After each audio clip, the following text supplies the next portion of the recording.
Captain Jake Morrison stared at the red warning lights flashing across his ship's control panel. The Liberty's Edge had been running smooth through deep space for 3 months, checking mining stations and mapping new systems. Now something big was closing in fast. "Captain, we have multiple contacts on sensors," called out Steve Carter from his communications post. His voice stayed calm, but Jake could hear the worry underneath. "They're not responding to our signals." Jake moved to the main display screen. 6 large ships surrounded them in a perfect circle. The alien vessels looked like silver spears with glowing blue sections along their sides. He'd never seen anything like them before. "Any idea who they are?" Jake asked. "Negative, sir. Their technology is completely unknown." They appeared out of nowhere about 5 minutes ago. Dr. Lisa Hayes looked up from her research station in the corner of the bridge. She had been studying samples from their last planetary survey, but now her attention was fixed on the strange ships. Her right hand moved to the small metallic device hanging from her belt. She always touched it when she felt nervous. "Lisa, have you seen ships like these before?" Jake asked. "No, Captain. But their energy signatures are unlike anything in our databases. They're using some kind of space folding technology to maintain position." Lisa's fingers closed around her companion device. It felt warm against her palm, which usually meant it was responding to her emotions. The ship shook suddenly.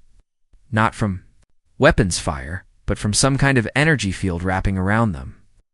The lights dimmed, and the engines stopped working. "They're pulling us in," reported Danny Park from the engineering station. "I can't break free. Whatever they're using is stronger than our engines." Amy Foster tried to pilot them away from the alien ships, but the controls wouldn't respond. "Completely locked down, Captain. Nothing is working." Jake knew they were in serious trouble. His crew of 25 people had no weapons that could fight 6 unknown alien vessels. The Liberty's Edge was an exploration ship, not a warship. "Steve, send out a distress signal. Let Earth know what's happening." "I'm trying, sir, but they're blocking all our communications. We're cut off." The alien ships began moving them toward something much larger. As they got closer, Jake could see it was a massive station or ship that looked like a dark metal city floating in space. Sections of it glowed with the same blue light as the smaller vessels. "Dear God," whispered Dr. Allen. Cross, the ship's psychologist. "Look at the size of that thing." The station was at least 50 times bigger than their ship. Yes. They were pulled inside. Jake saw hundreds of other vessels docked in various bays. Some looked human, others were clearly alien. All appeared to be prisoners just like them. Once inside, Jake felt the artificial gravity of the alien station take hold. Mechanical arms extended from the walls and locked onto their ship. They were trapped completely now. "Captain, I'm reading multiple life forms approaching our ship," Steve reported. "They're coming through the docking tubes." Jake turned to his crew. "Everyone stay calm. We don't know what they want yet. Maybe we can talk our way out of this." Main airlock opened with a hiss. 6 tall, thin aliens walked onto the bridge. They had gray skin, large black eyes, and wore dark uniforms with glowing symbols. Their leader stepped forward and looked at each human carefully. "I am Commander Vexai of the Zephyrian Empire," the alien said in perfect English. "You are now prisoners of the Empire for study and evaluation." "Study." Jake stepped forward. "We're peaceful explorers. We haven't done anything wrong. You exist, Vexai," replied coldly. "Your species has been expanding through space without permission. We need to understand your capabilities and weaknesses before deciding your fate." The commander's black eyes fixed on Lisa. She was still holding her companion device, and it was glowing softly now. Vexai tilted his head and studied her with great interest. "You female? What is that object you carry?" Lisa's grip tightened. "On her companion? It's just a research tool. Nothing dangerous. Give it to me." "No." The word came out stronger than Lisa intended. Her companion pulsed with warm light at her refusal. Vexai made a gesture, and 2 of his soldiers moved toward Lisa. She backed away, but there was nowhere to go on the small bridge. "Lisa, just give it to them," Jake said quietly. "It's not worth getting hurt over," but Lisa couldn't let go. The device had been with her for 7 years, ever since she found it during an archaeological dig on Mars. It had become part of her daily life, helping with her research and somehow understanding her moods. Giving it up felt like giving up part of herself. The Zephyrian soldiers grabbed her arms. She struggled as they pried the device from her hands. The moment it left her touch, she felt a terrible emptiness, like something vital had been torn away. Interesting, Vexai examined the device. Primitive human technology, but there are unusual energy readings. We'll study this as well. Place the device in a small containment box that glowed with blue energy. Lisa watched helplessly. As her companion disappeared behind the alien barrier, all humans will be transferred to our research facility, Vexai announced. You will be examined to determine your species' strengths and weaknesses. Resistance will only make the process more difficult. More soldiers entered the ship and began herding the crew toward the airlock. Jake tried to keep everyone together, but the aliens separated them into smaller groups. Lisa found herself alone with 3 soldiers, being led down a long corridor. Lined with holding cells, she could see other prisoners through the transparent barriers. Humans from other ships and aliens she didn't recognize. All looked defeated and hopeless. As they walked deeper into the station, Lisa felt the emptiness where her companion should be growing stronger. The device wasn't just a tool or a comfort object. Over the years, it had somehow bonded with her on a level she didn't fully understand. Now that connection was broken, and she could feel herself becoming weaker with each step. The Zephyrians thought they had captured a simple exploration crew. They had no idea that one of their prisoners carried technology that was far older and more powerful than anything in their empire, technology that was now separated from its bonded partner for the first time in 7 years, in the containment box. Lisa's companion pulsed once with dim light, then went dark and still. The holding cell was cold and empty except for a hard metal bench along one wall. Lisa sat on the bench and stared at the energy barrier that kept her trapped. 3 days had passed since the Zephyrians took her companion, and she felt worse. With each hour, Dr. Alan Cross watched her from the cell across the corridor. The Zephyrians had put the crew in separate cells, but kept them close enough to see each other. Alan could tell That Lisa was getting sick. Her skin was pale, and she barely touched the food the aliens brought. "Lisa, you need to eat something," Alan called out. She looked at him, but didn't answer. The emptiness, where her companion should be, was getting stronger. It wasn't just sadness about losing something important. It felt like part of her mind was missing. Every morning, 2 Zephyrian guards came to take her to the examination room. They would strap her to a chair and attach devices to her head. The machine scanned her brain while Zephyrian scientists asked questions about human emotions and attachments. Why do humans form bonds with objects, they would ask. Why do you become weaker when separated from things you care about? How can we use these weaknesses to control your species? Lisa tried not to answer, but the scanning devices could read. Her thoughts, anyway. She couldn't hide how much losing her companion hurt. The Zephyrians found this very interesting. Commander Vexai visited the examination room on the 4th day. He stood behind the scientists and watched as they tested Lisa's reactions to images of her companion. The subject shows strong neural activity when viewing the device, reported the lead scientist. Her brain patterns indicate genuine distress. At the separation, excellent, Vexa said. This confirms our theory. Humans are weak because they form emotional attachments to objects and other beings. Break these bonds and they become easy to control. Lisa forced herself to speak. You don't understand what you're dealing with. Vexai moved closer to the examination chair. Explain. My companion isn't just a device. It's something more. All human technology is primitive compared to ours. Your attachment to it is purely emotional, which makes it a weakness we can exploit. Lisa closed her eyes. She could feel her companion somewhere in the facility, trapped behind energy barriers. No. But the feeling was getting weaker each day. Soon she might lose the connection completely. Meanwhile, Captain Morrison was planning an escape from his own cell. Danny Park had managed to study the energy barriers during the daily food delivery. The barriers had a brief flicker every time. They activated. If we time it right, We might be able to get through during the flicker, Danny whispered to Amy Foster in the next cell. Even if we get out of our cells, how do we get off this station? Amy asked. One step at a time. First we need to get to Lisa. She's getting worse every day. Steve Carter had been listening to the guards' conversations. He was learning some of their language and picking up useful information. I heard them talking about invasion plans, Steve told the others. They want to study us to find the best way to conquer human space. How long do we have? Morrison asked. I'm not sure. But they keep talking about our emotional weaknesses. They think separating us from things we care about will make us easier to defeat. In the research laboratory, Zephyrian scientists studied Lisa's companion device. It placed it in a containment field that completely blocked its energy output. The device appeared to be dormant, just a piece of metal with some electronic components.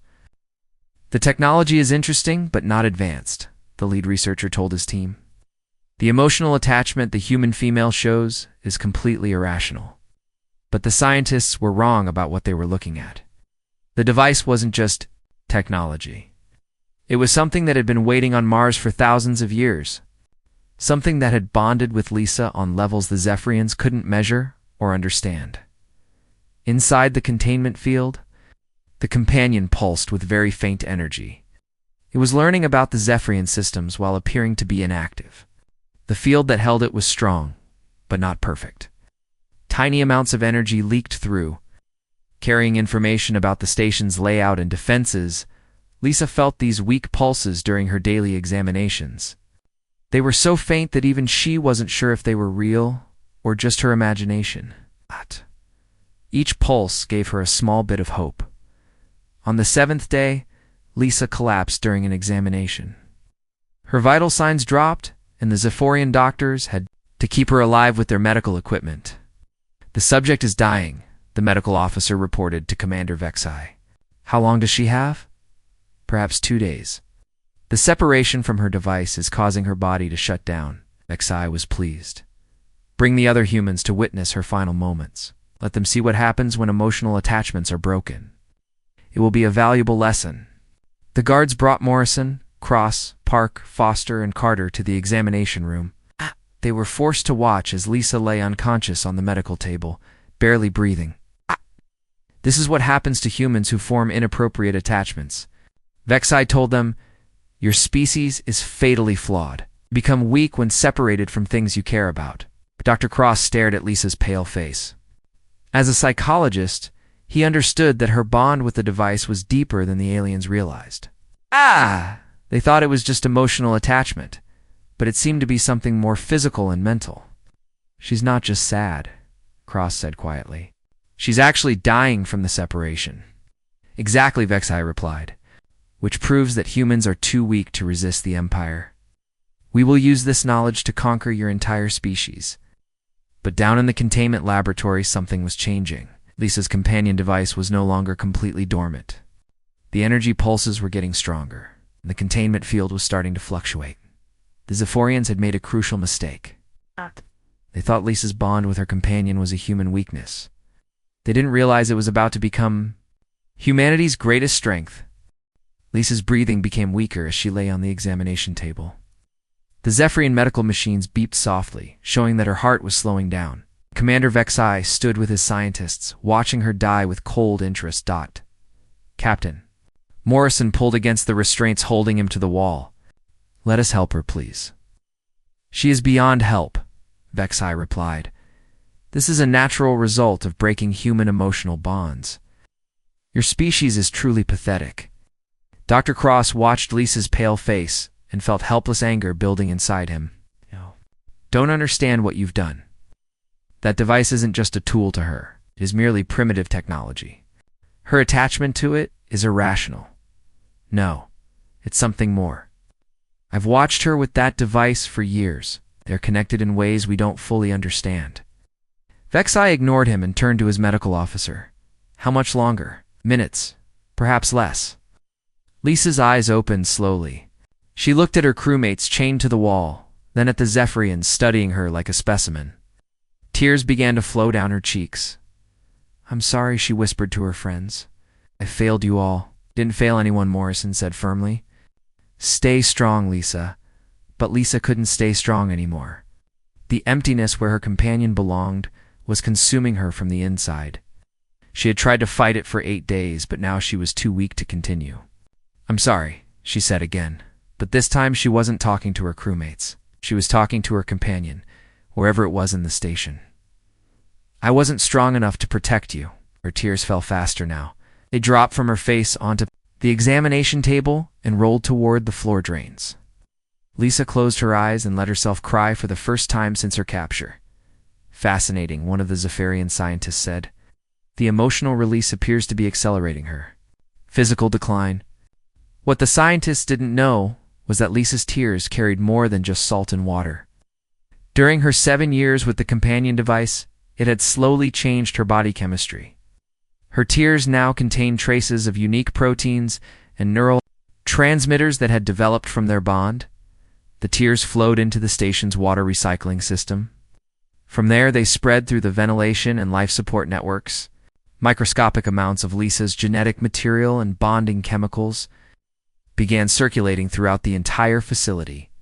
In the containment laboratory, Lisa's companion device suddenly pulsed with bright light. "What was that?" asked the lead researcher, staring at his instruments. "Unknown energy spike," his assistant replied. "The containment field absorbed it, but there's still some unusual activity." The companion pulsed again, stronger this time. The containment field flickered for just a moment. Back in the examination room, Lisa was barely conscious. Her heart rate was dropping rapidly and her breathing was shallow. The Zephyrian medical officer prepared to record the exact moment of death for their research. But something was happening that none of them could see. The companion device was receiving the chemical signals from Lisa's tears through the station's air system. After 8 days of apparent dormancy, it finally understood where its bonded partner was and how much danger she was in. The device had been built by an ancient civilization that valued emotional bonds above all else.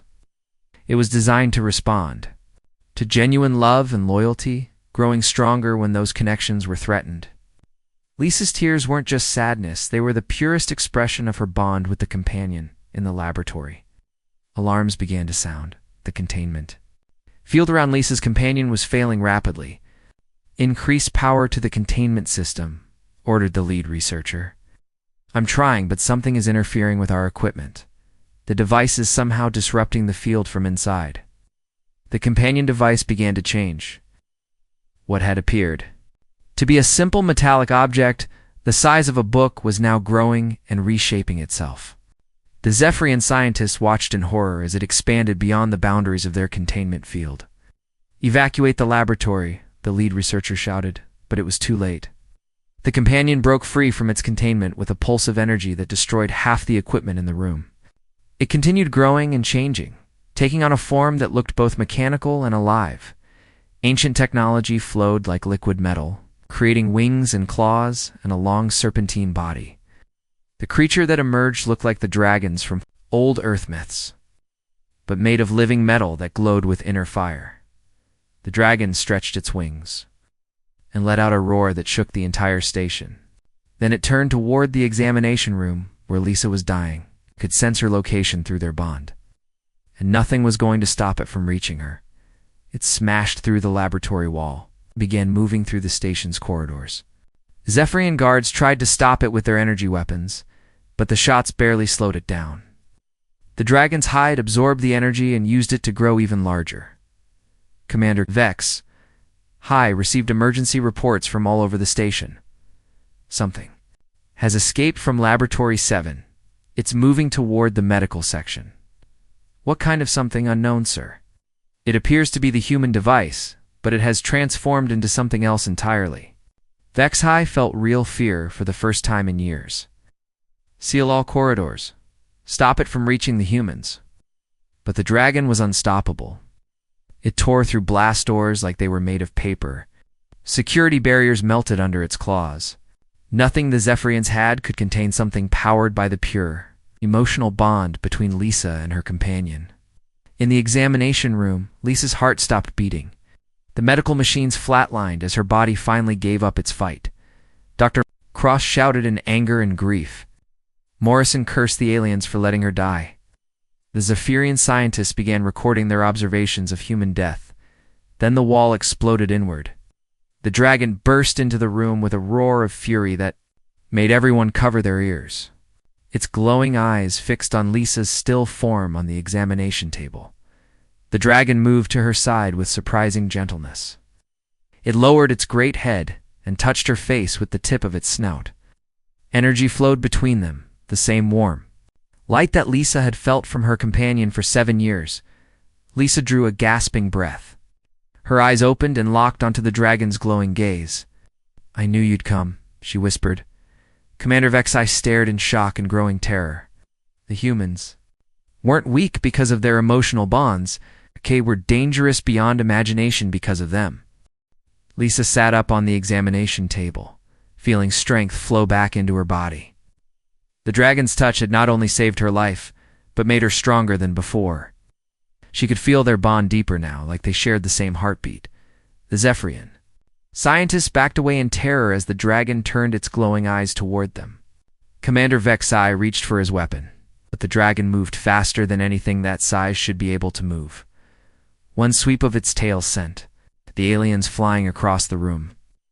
None of them were killed, but they were all unconscious or too hurt to fight. The dragon had shown remarkable control, using just enough force to stop them without unnecessary killing. "Lisa, are you okay?" Captain Morrison called from where he was chained to the wall. She slid off the examination table and walked to her friends. Her hand touched the restraints holding Morrison, and they simply melted away.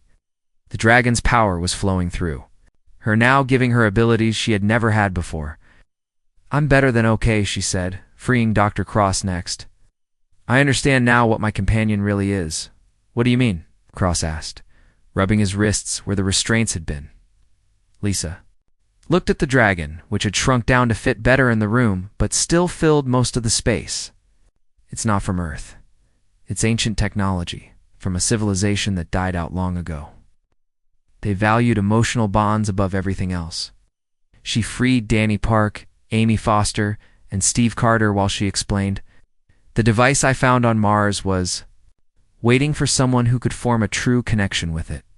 It's been learning from me for 7 years, growing stronger from our bond." The dragon moved to the doorway and looked down the corridor. Alarms were sounding throughout the station. Zephyrian soldiers were running toward their location, but they stopped when they saw the massive creature blocking the hallway. "We need to get out of here," Morrison said. "Can your dragon friend help us reach our ship?" "It's not just my dragon anymore," Lisa replied. "It's become something more. It's the physical form of our bond, powered by love and loyalty." The dragon spoke, its voice like distant thunder but somehow gentle. "I am what you made me, Lisa. Your tears awakened my true purpose. Now we will free all the prisoners here." Vexai struggled to his feet, blood running from a cut on his forehead. "This is impossible. No species can create technology powered by emotions," Lisa said, helping him stand. "Your people study emotions like their weaknesses, but you don't understand their real power." The dragon began moving down the corridor, with Lisa and her crewmates following. The Zephyrian soldiers tried to stop them with energy weapons, but the shots were absorbed by the dragon's metal hide and converted into more power. "It's learning their technology just by being shot at," Danny observed with amazement. "More than that," Lisa said. "It's accessing their computer systems. It knows the location of every prisoner on this station." They reached the first block of prison cells. Inside were humans from other captured ships, along with aliens from species the Zephyrians had conquered. All looked hopeless until they saw the dragon. The dragon touched each cell door, and they opened instantly. The freed prisoners stared in wonder at the magnificent creature that had come to save them. "Follow us," Morrison told them. "We're getting everyone out of here." As they moved through the station, the dragon continued to grow and change. It wasn't just getting bigger, it was becoming more complex, with additional abilities appearing as Lisa's understanding of their bond deepened. The dragon could interface directly with Zephyrian technology, turning their own systems against them. Security doors opened at its approach. Defense turrets shut down when it looked at them. The station's computers began downloading all their data to the dragon's memory. "It's not just freeing us," Steve Carter realized. It's learning everything about their military capabilities and invasion plans. Commander Vexai followed at a safe distance, speaking urgently into his communicator. Send the entire fleet. We cannot allow these humans to escape with our strategic information. But even as he gave the order, Vexai knew it might be too late. His reports to the Empire had been completely wrong. Humans weren't weak because of their emotions. They were potentially the most dangerous species in the galaxy. Because of them, the group reached the docking bay where the Liberty's Edge was being held. Safarian guards had surrounded the ship, but they fled when they saw the dragon approaching. Amy, get the ship ready for departure, Morrison ordered. What about all these other prisoners? Amy asked. You can't fit everyone on our ship. The dragon solved that problem by interfacing with the docking bay's systems. Other captured ships began powering up as their systems were restored. The dragon was freeing not just the prisoners, but their vessels as well. Lisa felt a surge of pride and love for her companion. It wasn't just thinking about their escape, it was thinking about everyone who had been wronged by the Zephyrians.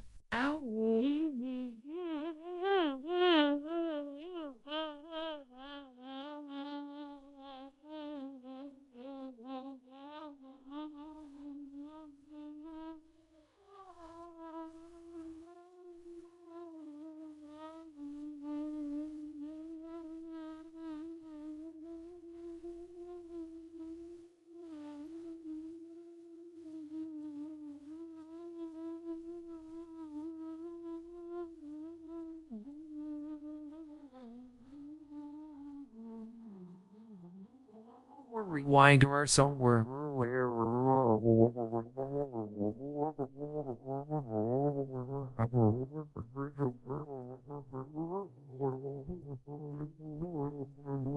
Giving them all a chance to go home, she said to the dragon.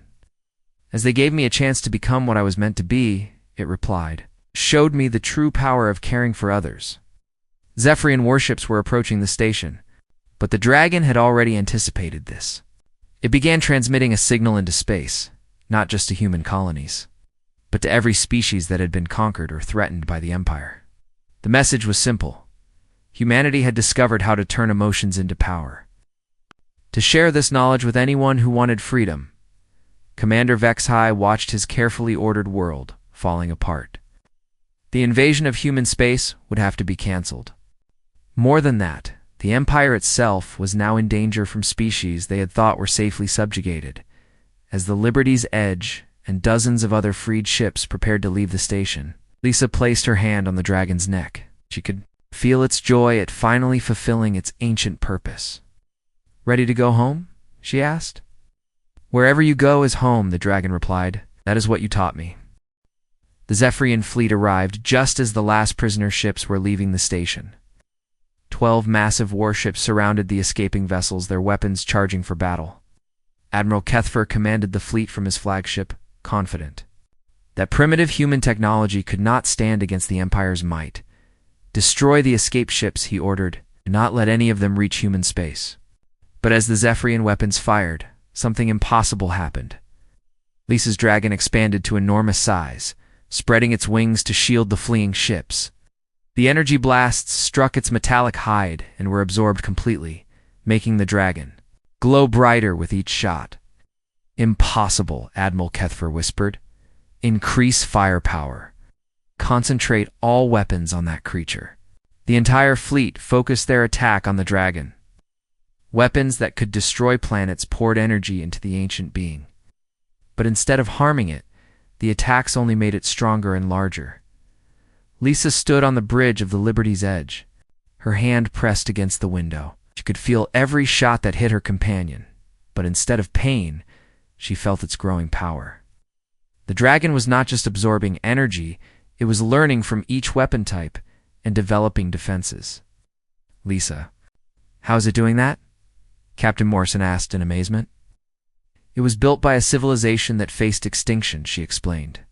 They designed it to grow stronger when protecting those it cares about. The more the enemy attacks, the more powerful it becomes.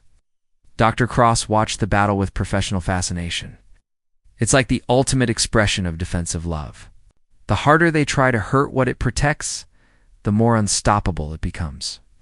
The dragon had grown so large that it dwarfed the Zephyrian warships. Its wings stretched across space like a living shield, protecting dozens of escaped prison ships. But it was not content to simply defend. With movements that seemed slow but covered vast distances, the dragon began to disable the Zephyrian fleet. It did not destroy the ships or kill their crews. Instead, it carefully dismantled their weapons and engines, leaving them helpless but alive. "Admiral, all our weapons are offline," reported the tactical officer on Kethfer's flagship. "The creature has somehow neutralized our entire fleet without harming our crews." Admiral Kethfer stared at the massive dragon floating in space before his ship. Its eyes glowed with ancient wisdom and terrible power, but there was no hatred in them, only determination to protect those under its care. The dragon spoke, its voice reaching every ship through their communication systems. "People of the Zephyrian Empire, we do not seek your destruction. We seek only freedom for those you have imprisoned." "You cannot defeat the entire empire," Kethfer replied. "We have thousands of ships in countless worlds. We do not need to defeat you," the dragon answered. "We only need to show others what is possible when love becomes stronger than fear."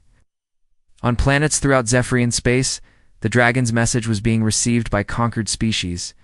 They saw images of the great creature protecting the escaped prisoners, and they began to understand that resistance was possible. Commander Vexhai contacted Admiral Kethfer from the damaged station. "Admiral, we must retreat immediately." "Is not a battle we can win. Explain."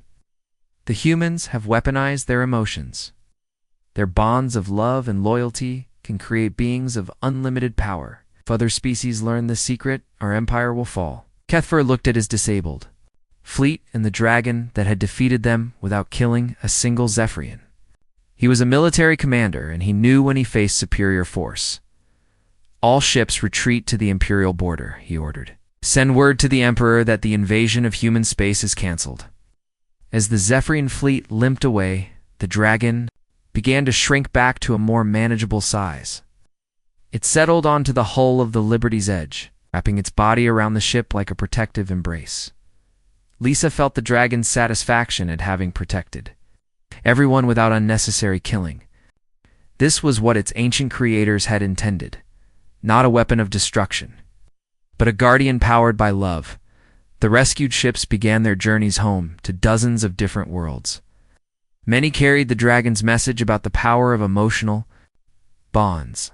The knowledge would spread quickly through the galaxy, giving hope to oppressed peoples everywhere. Captain Morrison set course for Earth, where they would report everything that had happened. The Zephyrian Empire was no longer a threat to humanity, but there would be other challenges ahead.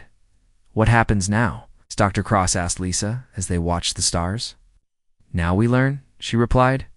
"The dragon has downloaded the entire Zephyrian database.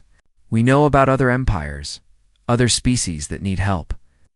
And we know that emotions are not weaknesses to hide, but strengths to embrace." Danny Park studied the readings from the dragon's transformation. The energy levels are incredible. "We could understand how this works. We could help other people form these kinds of bonds." "Maybe that's the point," Lisa said thoughtfully. "Maybe the ancient civilization that built my companion wanted their knowledge to spread. They knew that love and loyalty could change the galaxy if enough people understood their true power." The dragon rested peacefully on their ship's hull, no longer the small device Lisa had found on Mars. It had become something magnificent and terrible and beautiful. The physical proof that human emotions were forces that could reshape reality itself. Steve Carter received messages from Earth as news of their escape spread. Humanity was no longer seen as a weak species, good only for conquest. They were now known as the people who could turn love into living power. 6 months later, Lisa stood before the United Earth Council to give her report. Behind her, the dragon waited patiently, sometimes large and impressive, sometimes small and companionable, always responsive to her emotions and needs. "The galaxy has underestimated humanity for the last time," she told the assembled leaders. "Our capacity for love, loyalty, and emotional connection is not a weakness. It is our greatest strength, and it can literally move mountains and reshape stars." Commander Vexai's final report to the Zephyrian Emperor was brief and honest. "Humanity is not weak. They are gods who do not yet fully understand their own power. We must seek peace with them immediately, before they teach others what they have learned." The dragon pulsed with warm light, content in the knowledge that its ancient purpose had finally been fulfilled. Love had indeed conquered fear, and the galaxy would never be the same.